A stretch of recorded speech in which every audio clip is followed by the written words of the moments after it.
관한 이야기 오늘 이어가도록 하겠습니다. 지난번에는 우리가 가장 많이 성경을 접하는 방식인 큐티와 성경 통독에 대한 이야기를 나눴는데, 제가 간단하게 내용을 요약해서 정리해드리면, 큐티와 성경 통독이란 일평생 꾸준하게 계속해서 우리가 해나가는 경건 생활이라고 정리를 했고, 그러나 이 개인적 차원에서 성경을 읽고 이해하는 것에는 한계가 존재한다라고 요약을 할 수가 있습니다.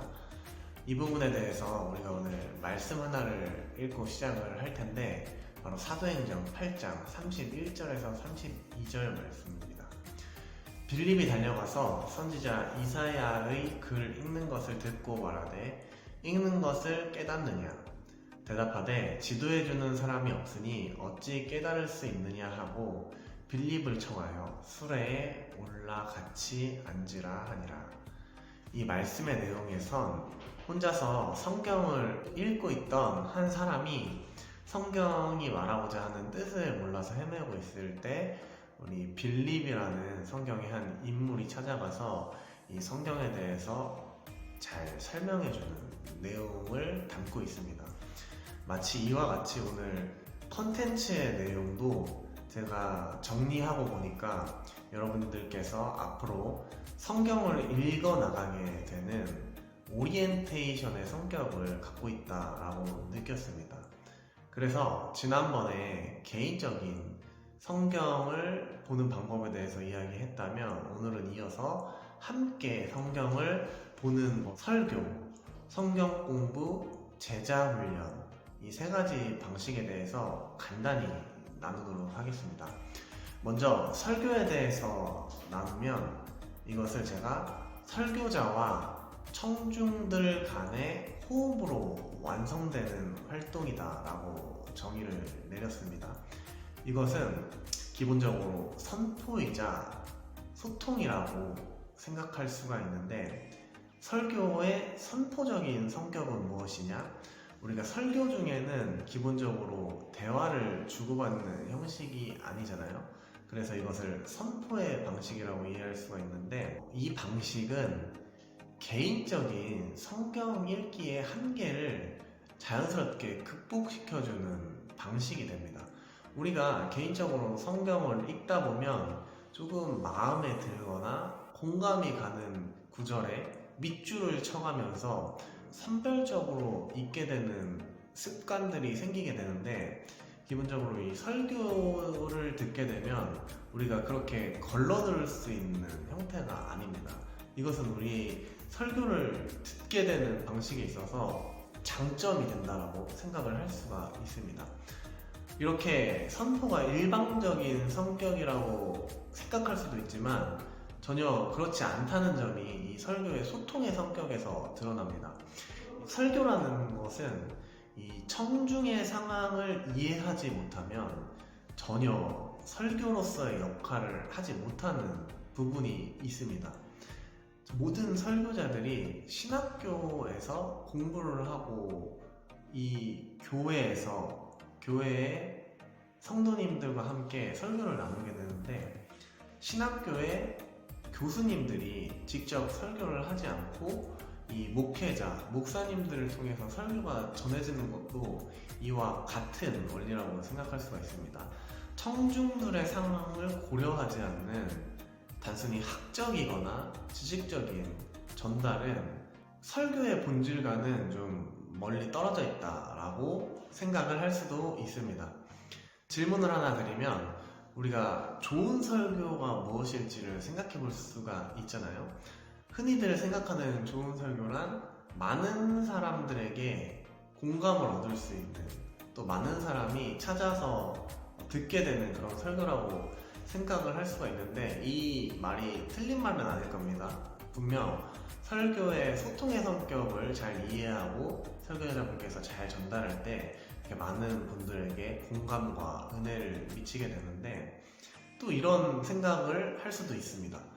지인들에게 자신이 정말로 은혜 받은 설교를 추천한 분들이 있으시다면 공감할 내용인데, 아마 자기가 받은 은혜의 크기와 맞지 않는 그런 반응들이 나올 때가 있는 걸 여러분들 느끼실 수 있을 겁니다. 여기서 은혜라는 개념에 대해서 짚고 넘어가면, 은혜란 자신이 처한 상황 또는 자신이 겪어온 경험들에 비추어서 그 내용이 설교의 내용과 잘 들어맞을 때 경험하게 되는 것이 바로 은혜입니다.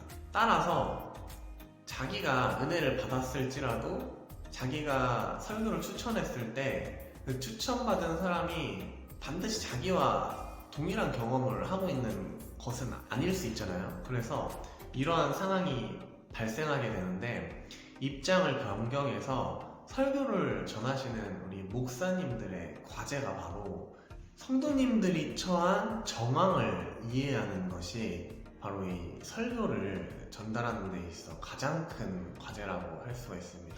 이 말이 무슨 뜻인지를 신방과 비교했을 때 조금 더 공감을 할 수가 있는데, 저도 여러 청년들을 신방하면서 듣는 얘기가, 청년들의 상황을 듣고 그 상황에 맞는 성경적인 이야기라든지 영적인 이야기들을 나누면 꼭 이런 말들을 할 때가 있습니다. 이런 이야기들을 자신뿐만 아니라 설교할 때에도 꼭 말해줬으면 좋겠다, 이런 비슷한 이야기들을 제가 여러 번 들었는데, 이런 부분들이 바로 설교가 쓰여지는 원리와도 연관되어 있을 수 있다라고 생각을 하시면 좋습니다.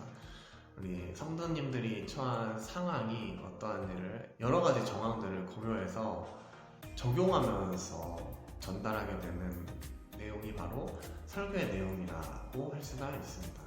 제가 아까 던졌던 질문, 좋은 설교에 대해서 제가 답변을 하면, 이 설교라는 것은 특별한 은혜의 수단이다 라고 우리가 이해를 하시면 좋을 것 같습니다. 다양한 설교자들이 계십니다. 여러분들 들으시면 알겠지만 우리 목사님들마다 또 전도사님들마다 각자 조금씩은 다른 관점과 또 다른 강조점들이 있다는 것을 듣다 보면 확인하시게 될 겁니다. 여러분들께서 들으실 때 정말 공감이 된다는 내용도 있을 거고, 가끔은 좀 어렵다 생각하는 내용도 있을 텐데, 이러한 부분들에 대해서 단순하게 무엇이 좋다, 무엇이 나쁘다 이렇게 판단하는 자세보다는 하나님께서 필요한 말씀을 주신다는 자세로 항상 믿음을 가지고 그 설교를 집중해서 듣는 것이 정말 중요합니다. 특별히 담당 목사님의 설교를 집중해서 신뢰하고 듣는 자세가 우리 청년들에게도 너무 필요할 것이고, 담당 목사님뿐만 아니라 담임 목사님도 마찬가지겠죠. 자신의 생각과 조금 맞지 않는 설교가 오히려 가장 도움이 되는 설교일 수가 있습니다. 우리가 설교를 들 때 항상 이러한 믿음을 가지고 듣는 자세가 필요합니다. 그리고 우리 설교를 전하시는 목사님들께서는 기본적으로 신학을 전공하신 목사님들이십니다. 그래서 이 부분이 바로 듣는 청중들의 교육과 성장과도 연관이 있는데, 우리 성경을 보면서도 항상 듣는 것에만 익숙해지는 것이 아니라 우리가 성경을 개인적으로 보는 부분을 먼저 이야기 나눴듯이, 우리는 항상 성경을 개인적으로 읽어나가야 할 텐데, 이 성경을 들을 때는 항상 목사님께서 또 설교자분께서 어떤 방식으로 성경을 읽어나가시는지를 배울 수 있도록 집중하는 자세도 너무 중요하다라고 할 수 있습니다. 제가 처음에 말씀드렸다시피 설교는 아무래도 소통이란 측면에 훨씬 강조점이 있습니다. 그래서 성경을 조금 더 공부하고 싶고 조금 더 알고 싶어하는 모든 분들에게 필요한 것이 바로 이 성경을 그 자체로서 좀 공부해가는 부분입니다. 이러한 부분으로 우리에게 허락된 것이 바로 성경 공부와 제자 훈련이다 라고 생각을 할 수가 있습니다. 먼저 이 성경 공부와 제자 훈련 중에 성경 공부에 대해서 간단하게 말씀을 드리면, 어떤 정해진 본문을 집중적으로 탐구해 나가는 것을 뜻합니다. 방식이 다양할 수 있지만 그래도 요약해서 설명해 드리면, 이 성경 공부를 할 때에는 기본적으로 성경의 단어 하나하나를 풀이하고 또 문장이 문맥의 관계에 있어서 어떤 의미를 지니는지 이런 부분도 집중적으로 탐구하고 또 역사 연구를 통해서 실제 성경이 쓰여졌던 상황과 문맥이 어떠한지 그런 부분들을 집중적으로 공부하게 됩니다. 그래서 우리 실생활에 어떻게 적용하는지 이 부분을 항상 고려해야 되고 묵상해야 되는 게 맞지만 그 이전에 성경이 쓰여졌던 그 자체를 공부해 나가는 것이 우리가 개인적인 성경 묵상을 할 때에도 이런 공부를 하고 나서 보는 것과 하기 전에 보는 것이 너무나 큰 차이가 있다는 것을 공부하고 나서 경험하게 되실 겁니다. 그래서 이 성경 공부는 정말 필요하다라는 생각을 갖고 계셨으면 좋겠습니다.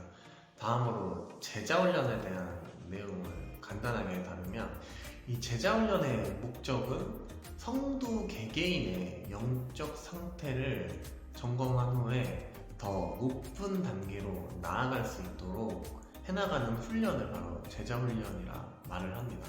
이름에서 알 수 있듯이 예수님께서도 딱 12명의 제자만 가지고 예수님께서 활동하시던 기간 동안 데리고 다니시면서 예수님께서 영향을 끼치시고 키우셨듯이 이 제자훈련의 성격도 바로 그러한 맥락에서 나왔다라고 생각하시면 됩니다.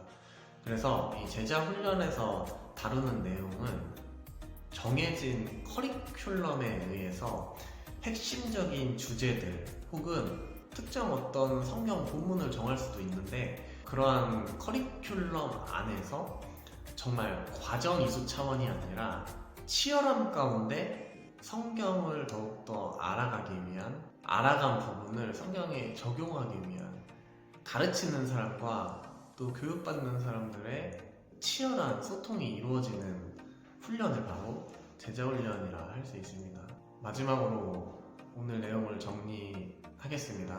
성경을 소중히 여기는 공동체가 건강한 교회라고 할 수가 있습니다. 이 부분에 있어서 우리 목회자분들께서는 성경을 가르치고 준비하는 과정 가운데 더 성장하게 됩니다.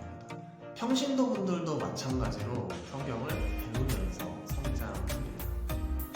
이러한 부분을 염두에 두고 항상 더 성경을 사모하는 자리에 나오셨으면 좋겠고, 한 청년이 하나님의 뜻을 어떻게 잘 분별할 수 있을지에 대해서 질문을 해주셨는데 물론 기도밖에 답이 없습니다.